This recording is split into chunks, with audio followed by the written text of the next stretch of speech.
chers téléspectateurs, nous sommes très heureux de vous retrouver dans le cadre de cette nouvelle édition de votre programme Oasis, une bénédiction éternelle pour l'œuvre merveilleuse qu'il accomplit dans vos différentes vies et surtout pour les nombreux témoignages que nous recueillons au travers de cette émission. Merci déjà à tous ceux qui nous envoient des messages et des préoccupations et nous espérons que vous trouvez satisfaction au travers des réponses que nous vous apportons.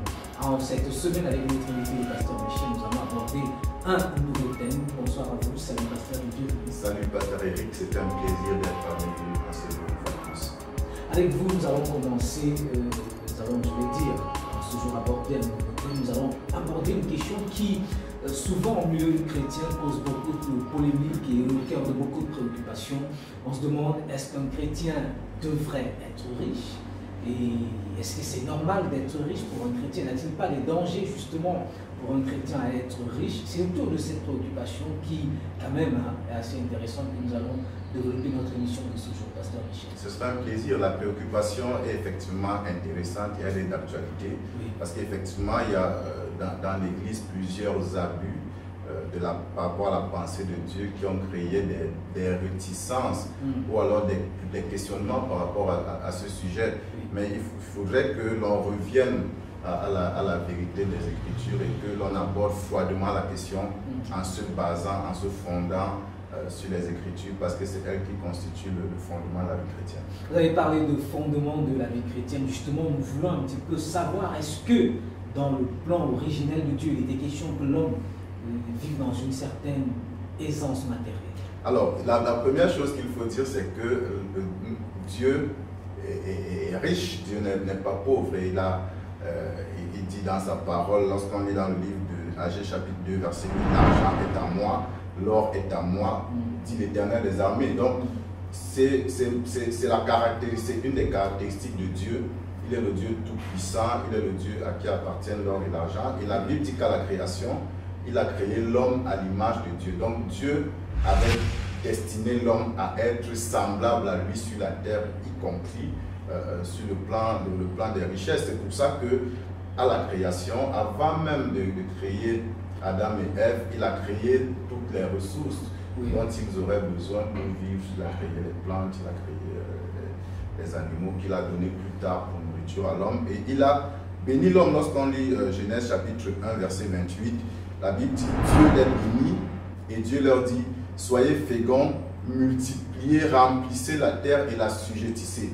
Dominez sur les poissons de la mer, sur les oiseaux du ciel et sur tout animal qui se meut sur la terre. Donc, il a béni l'homme et dans cette bénédiction contenait la capacité d'assujettir la terre avec tout ce qu'elle possède, y compris l'or et l'argent que la terre possède. Et pour aller plus loin dans la réponse à votre question, on l'a vu se manifester dans la vie des patriarches. Il a béni Adam, il a béni tous ceux qui ont suivi Adam. Et la chute de l'homme, le péché de l'homme n'a pas changé la pensée de Dieu par rapport à ce fait-là. Bien que l'homme par sa chute se soit éloigné des desseins de Dieu, les desseins de Dieu n'ont pas changé. C'est l'homme qui s'en est éloigné. C'est pour ça que tout au long de la Bible, quand Dieu se révélait à un homme, il venait toujours dans l'alliance qu'il établissait avec une bénédiction qui contenait même l'abondance matérielle. Si je prends l'exemple d'Abraham, la Bible dit dans Genèse chapitre 13, verset 2, Abraham était très riche en troupeaux, en argent et en or. Et dans le livre de Genèse chapitre 26, verset 12 à 14, c'est le fils d'Abraham, Isaac, dont il est question. La Bible dit Isaac sema cette année-là et il recueillit cette année-là le centuple, car l'Éternel le bénit. Je vais faire une parenthèse parce qu'il y a plusieurs qui disent, à raison ou à tort, je ne sais pas, que quand on parle de la bénédiction de Dieu, ça exclut les richesses matérielles. Là, on voit clairement que quand il les bénissait, dans la bénédiction, il incluait les richesses. La Bible dit cet homme devint riche, il alla s'enrichissant de plus en plus jusqu'à ce qu'il devint fort riche. Il avait des troupeaux de menu bétail, des troupeaux de gros bétail et un grand nombre de serviteurs de manière à ce que les Philistins lui portèrent envie. Donc voilà des hommes à qui Dieu s'est révélé, avec qui Dieu est entré dans une alliance. Et cette alliance, l'un des aspects de cette alliance, c'était ces richesses-là qu'il mettait à leur disposition. En fait, les richesses appartiennent à Dieu. Les richesses appartiennent à Dieu. Mais il les confie, il en confie la gestion. En fait, l'homme n'est qu'un étendard. Voilà, exactement. C'est vrai que vous l'avez évoqué, vous avez parlé de la jeunesse. Le téléspectateur qui nous regarde pourrait estimer en fait que là, il ne s'agit que de la jeunesse. Mais est-ce la même réalité dans le Nouveau Testament? Alors, déjà, ce ne s'agit pas que de la jeunesse. Lorsqu'on lit le reste de l'Ancien Testament, on peut trouver plusieurs exemples. David disait dans le psaume 37, verset 25 à 26, « J'ai été jeune, j'ai vieilli, je n'ai point vu le juste abandonné ni sa postérité mendiant son pain. Toujours il est compatissant et il prête. » Donc, dans l'expérience de David, que ce soit dans sa propre vie ou alors dans la vie des justes qu'il a observé, c'est le juste qui était du côté de celui qui prête. Le juste n'était pas du côté du mendiant. Et on connaît l'exemple de Salomon qui a rendu l'or et l'argent aussi commun que la poussière en Israël. Et ça, ce n'était pas parce qu'il avait cherché, parce qu'il avait demandé. Il avait demandé la sagesse. Et Dieu, dans sa souveraineté, a décidé de le bénir avec cette abondance matérielle. Maintenant, pour en venir à la Nouvelle Alliance, ce qu'il faut comprendre de la Nouvelle Alliance, c'est que Jésus n'est pas venu abolir les desseins initiaux de Dieu pour l'humanité. Comme je dis, Dieu n'a pas changé en ce qui concerne ses desseins pour l'homme. C'est l'homme qui s'en est éloigné. Et Jésus est venu ramener l'homme à ces desseins de Dieu-là. Parlant de la richesse, la Bible dit dans 2 Corinthiens chapitre 8, verset 9, « Car vous connaissez la grâce de notre Seigneur Jésus-Christ, qui pour nous s'est fait pauvre, de riche qu'il était, afin que par sa pauvreté vous fussiez enrichis. » Donc ça c'est une des raisons de la venue de Jésus sur la terre, nous restaurer à ce dessein de Dieu-là, à ce dessein d'abondance. Il dit même qu'il est venu afin que cette vie ait la vie et qu'elle soit dans l'abondance, effectivement. Donc, il s'est fait pauvre afin que nous fussions enrichis. Et il ne s'agit pas que de la richesse spirituelle, sinon ce serait sortir ce passage de son contexte. Dans ce passage, Paul était en train de parler des Macédoniens qui se sont engagés à donner des riches libéralités pour soutenir les saints qui étaient nécessiteux à Corinthe.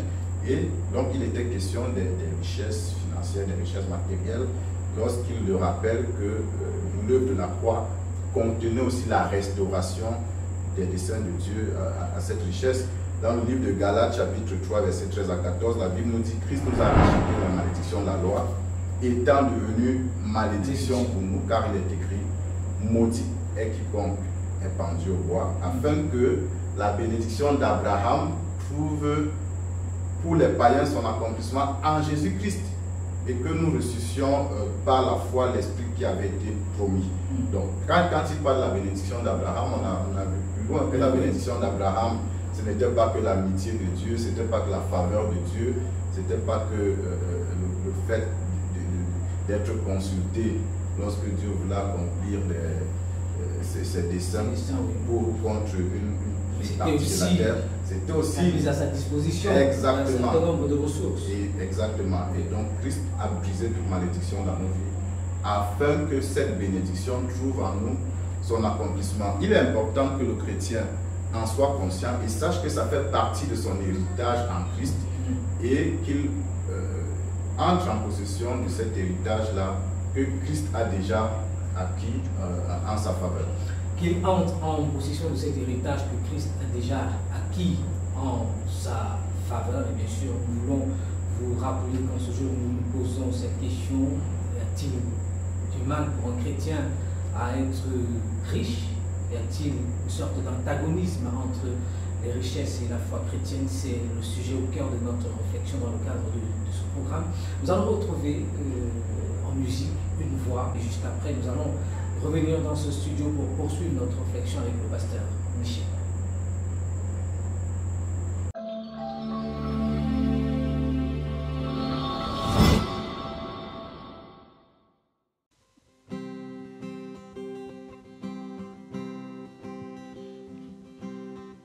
Je veux te suivre contre vents et marées, mets de la main à la charrue et puis regarder en arrière, renoncer à la gloire de ce monde, renoncer à moi-même et à ma vie pour te suivre, te suivre, te suivre,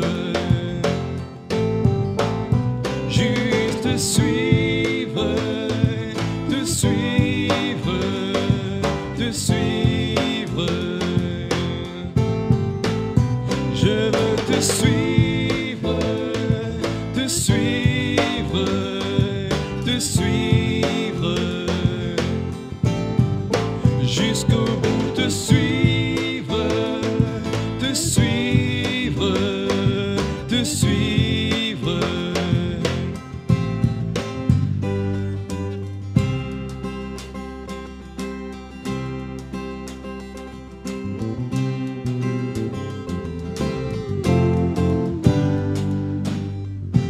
Quand la raillerie de ce monde fustige mon zèle, lorsque les miens me rejettent à cause de toi, mes amis n'attendant que ma compromission, quand la crainte du lendemain me saisit, lorsque la tentation crie plus fort que ta parole, ma chair ne demandant qu'à être comblée.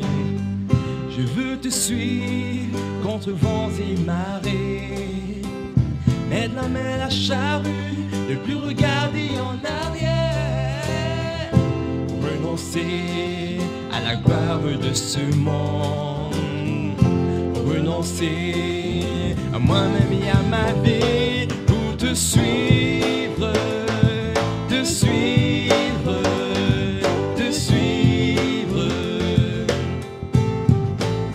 juste te suivre, te suivre, te suivre.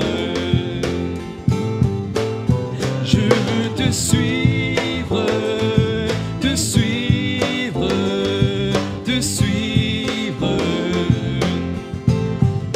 jusqu'au bout, te suivre, te suivre, te suivre. Je dis oui, oui à ta parole, je dis oui, je veux suivre tes pas, je dis oui, être attentif à ta voix, je dis oui, je veux vivre pour toi, je dis oui, oui à ta parole, je dis oui, je veux suivre tes pas, je dis oui, être attentif à ta voix, je dis oui, je veux vivre pour toi, je veux te suivre, te suivre, te suivre,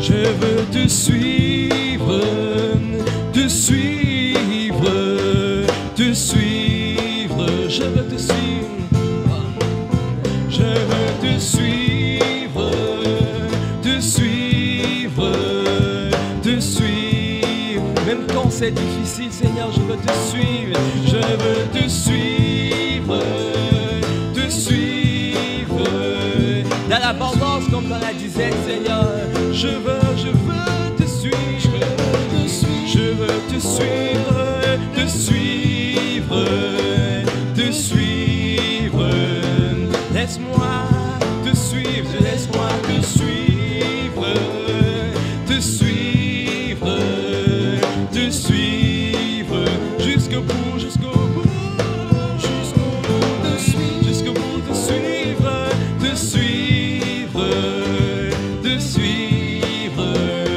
je veux te suivre, je veux te suivre, te suivre, te suivre, je veux te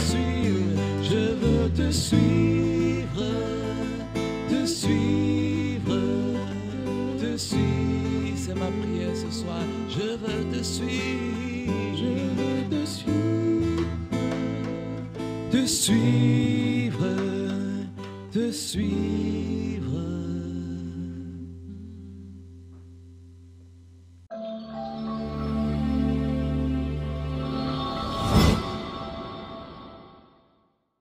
De retour dans ce studio et nous sommes toujours en compagnie du pasteur Michel. Pasteur Michel, que ce soit dans l'Ancien Testament, que ce soit dans le Nouveau Testament, vous avez évoqué un certain nombre de réalités. On a même cette interpellation, que ce souhait, cette prière que l'apôtre Paul adresse à l'endroit de Gaius, qui il souhaite toutes sortes de prospérité, de bien et de bonne santé à Gaius. Je souhaite que tu prospères à tous égards, prospère l'état de ton âme. D'autres gens. Voilà, on a cette réalité qui est évoquée dans le livre de Jean. Mais qu'est-ce qui fait en sorte justement que la richesse cause problème aux chrétiens de notre époque? Alors, ce qu'il faut dire, c'est qu'il y a quand même des dangers qui ne sont pas forcément liés de manière intrinsèque à la richesse ou au fait d'être riche. Le premier danger que je citerai, c'est le fait de placer sa satisfaction en la richesse, de placer sa joie en la richesse. Et on le trouve chez plusieurs personnes qui, lorsqu'il y a un salaire, elles ont le salaire mensuel, elles retrouvent le sourire au milieu du mois. Et quand il y a une certaine sécheresse, très tendues, très irritables.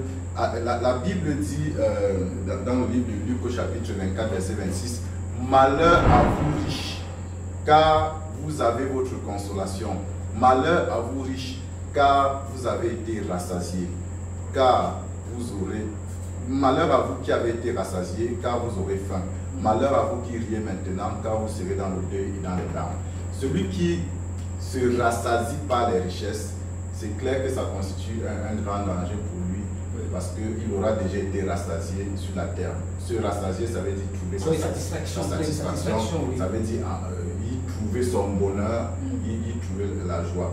Nous sommes appelés, nous sommes destinés à l'abondance, nous sommes destinés à acquérir et à posséder tout ce qui appartient à notre Père sur la terre, mais ça ne devrait pas être là le fondement de notre joie. En fait, si je comprends bien, pasteur, la richesse ne doit pas être la finalité de notre vie. Ce n'est pas la finalité. Le cœur de notre vie. Ça ne doit pas être le cœur de notre vie, ça ne doit pas être le centre de le centre d'intérêt de nos vies, et ça ne doit pas être ce qui détermine notre bonheur. Jésus avait dit à ses disciples, réjouissez-vous de ce que vos noms sont inscrits dans le livre de vie.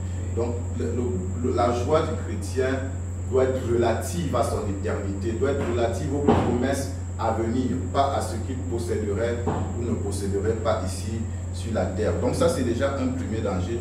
Celui qui fonde sa joie sur les richesses se prive d'une joie éternelle fondée sur ce qui fait l'espérance du chrétien.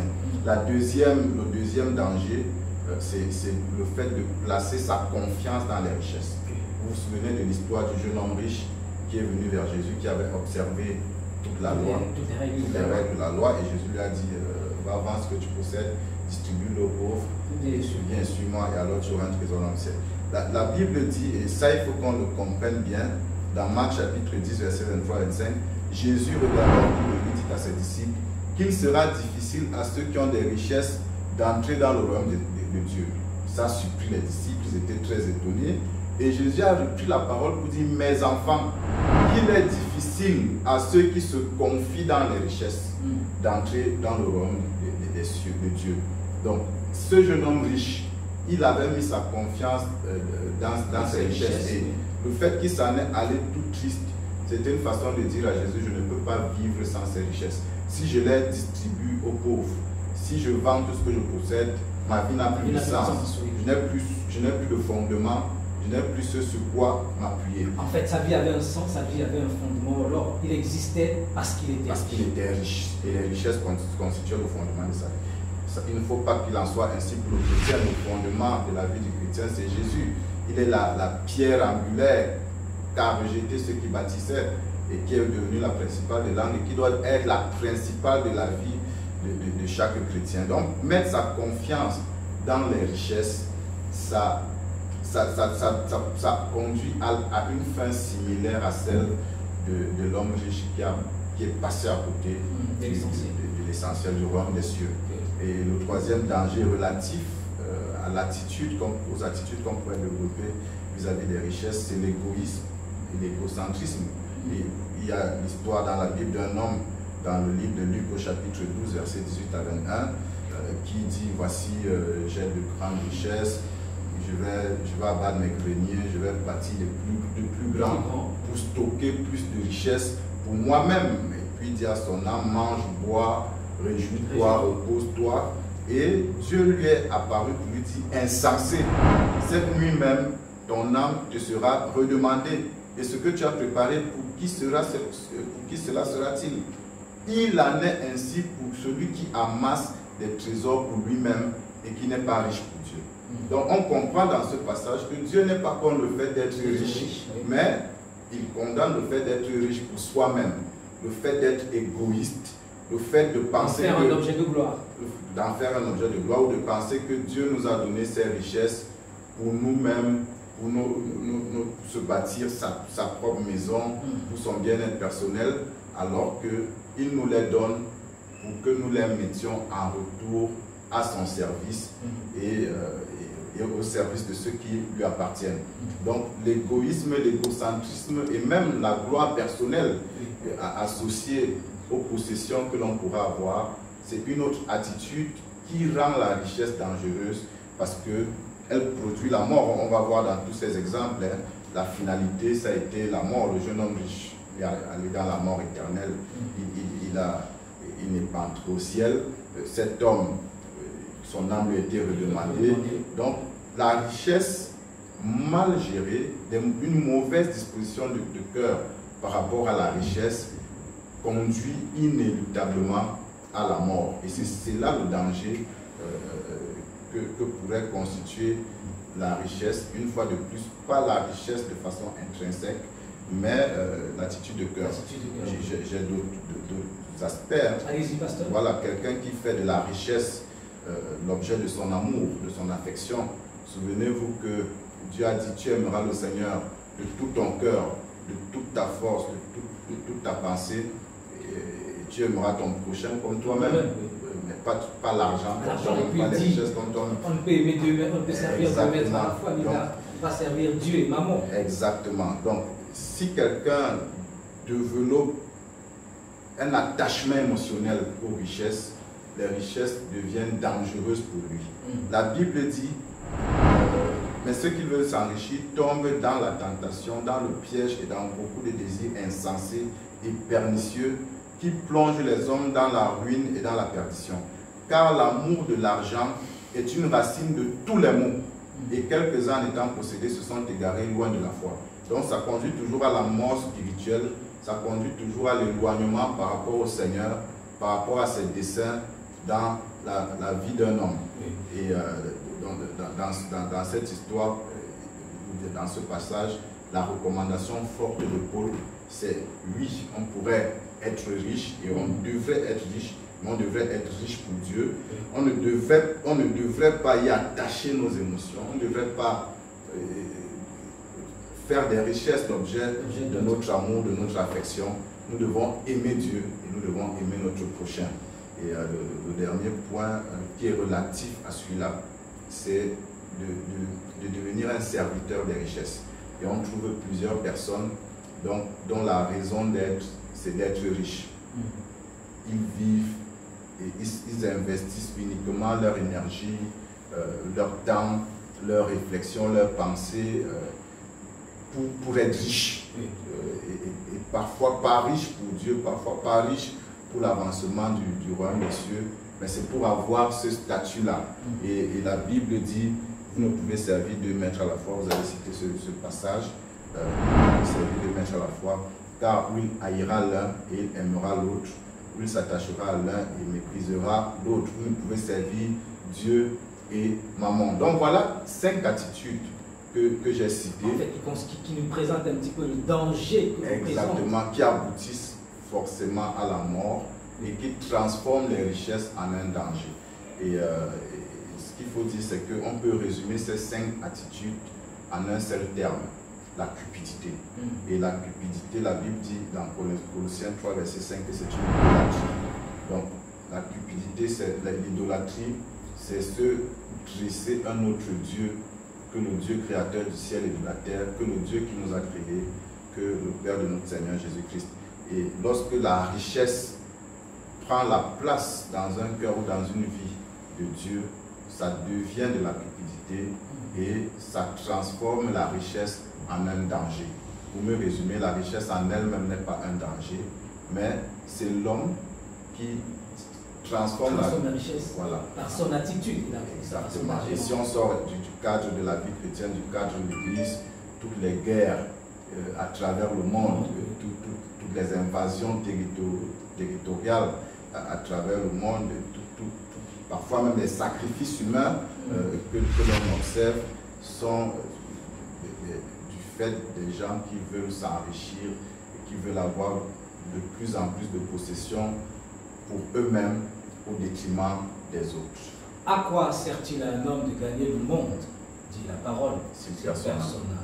À quoi sert-il à un homme de gagner toutes les richesses du monde s'il n'a pas le plus important, s'il n'a pas l'essentiel, à savoir Jésus-Christ? Et s'il faut résumer ce que nous avons retenu du pasteur Michel, être riche en fait ne constitue pas le problème, mais c'est notre attitude.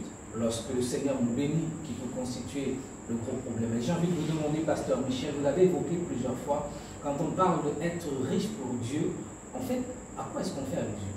Alors, être riche pour Dieu, c'est vraiment développer ou adopter des attitudes contraires à celles que je viens de citer. Oui. La première attitude de quelqu'un qui est riche pour Dieu, c'est le contentement.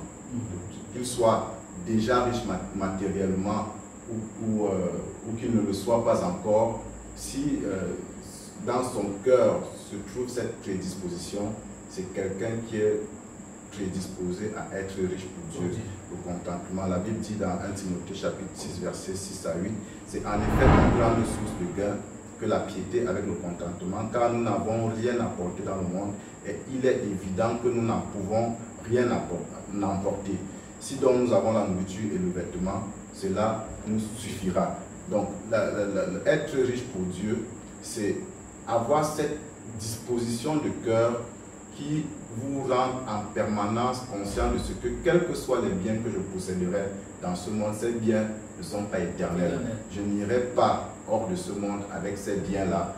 J'en fais l'usage auquel Dieu les a destinés sur la terre, mais que ces biens soient là ou non, je serai dans le contentement. L'apôtre Paul, il disait dans un autre passage que je vais lire rapidement, je sais vivre dans l'humiliation, je sais vivre dans l'abondance, en tout et partout, j'ai appris à être rassasié et à avoir faim, à être dans l'abondance et à être dans la disette. Donc c'est quelqu'un qui connaissait vraiment le contentement, quelle que soit la circonstance dans laquelle il se trouvait. Parce que ce qu'il faut dire, c'est que même si Dieu nous a destinés à être riches, à être dans l'abondance, il permet quand même que nous connaissions des situations de disette, des situations de manque, que nous bâtissions notre foi. Si nous avons tout le temps, tout ce dont nous avons besoin de manière physique, de manière matérielle, nous n'aurions jamais besoin de lui demander quoi que ce soit. Donc il permet des situations de disette, des situations de manque pour bâtir la foi. Et dans ces situations de disette ou de manque, il faut demeurer dans une attitude d'action de grâce, une attitude de reconnaissance, et c'est ça le contentement. Donc ça c'est la première chose qui caractérise quelqu'un qui est riche pour Dieu ou qui est disposé à être riche pour Dieu. Rapidement, la deuxième chose, c'est vraiment l'absence des inquiétudes. C'est quelqu'un qui ne s'inquiète pas de son lendemain, qui ne s'inquiète pas de ses circonstances de sa vie. C'est quelqu'un qui est soit riche pour Dieu, soit disposé à être riche pour Dieu. Et j'ai réfléchi sur cette parole qui dit « le lendemain aura soin de lui-même ». Et je me suis demandé comment le lendemain peut avoir soin de soi-même. Et la réponse que j'ai reçue en y réfléchissant dans mon esprit, c'est que pour le chrétien, son lendemain, c'est Jésus. La Bible dit, il est votre avenir. Et donc, Jésus a déjà notre avenir dans ses mains. Il n'y a plus de raison de s'inquiéter. Donc, l'absence d'inquiétude caractérise quelqu'un qui est disposé à être riche pour Dieu. L'autre aspect qui caractérise quelqu'un qui est disposé à être riche pour Dieu, c'est la générosité et l'hospitalité. La générosité, c'est l'épargne en fait, il faut le dire ainsi. La Bible dit, jette ton pain sur la surface des eaux, car avec le temps tu le retrouveras. Donc c'est une épargne. Et l'hospitalité, quelques-uns qui l'ont exercé, ont hébergé les anges. Donc vous recevez les anges dans votre maison et dans vos finances, dans votre vie économique, lorsque vous exercez l'hospitalité. Donc ça dispose à être riche pour Dieu. Et le dernier point qui concerne le fait d'être riche pour Dieu, c'est d'avoir la disposition de cœur à contribuer à l'édification de l'œuvre de Dieu, à l'avancement du royaume des cieux. Lorsqu'on lit dans Exode chapitre 35 au verset 29, la Bible dit « Tous les enfants d'Israël, hommes et femmes, dont le cœur était disposé à contribuer pour l'œuvre que l'Éternel avait ordonnée par Moïse, apportèrent des offrandes volontaires à l'Éternel. » Donc, il ne faut pas avoir des possessions pour soi-même ou envisager d'avoir des possessions pour soi-même, mais il faut avoir à l'esprit les desseins de Dieu, les projets de Dieu et les challenges liés à l'avancement du royaume des cieux. Ils sont nombreux. La propagation de l'évangile a besoin de moyens financiers et l'ambition d'y contribuer, ça dispose le cœur à être riche pour Dieu. L'ambition de contribuer dispose le cœur à être riche pour Dieu. J'espère, chers internautes et téléspectateurs, que vous avez été suffisamment éclairés sur ce sujet. Il faut le reconnaître, quand même, qui crée beaucoup de polémiques au sein de l'Église. On a reçu pour certains un évangile donnant l'impression de croire que lorsqu'on est engagé à marcher avec le Seigneur, on ne devrait pas connaître un certain standard de vie, ou je dirais, on ne devrait même pas avoir certaines possessions matérielles considérées comme étant diaboliques. Mais nous l'avons suivi à travers les différentes explications apportées par le pasteur Michel que être riche en fait ne constitue pas le problème, mais c'est notre attitude de cœur et la façon dont nous nous comportons lorsque le Seigneur nous bénit en fait qui constitue le véritable problème. Pasteur Michel, nous allons sortir de cette édition dans quelques instants.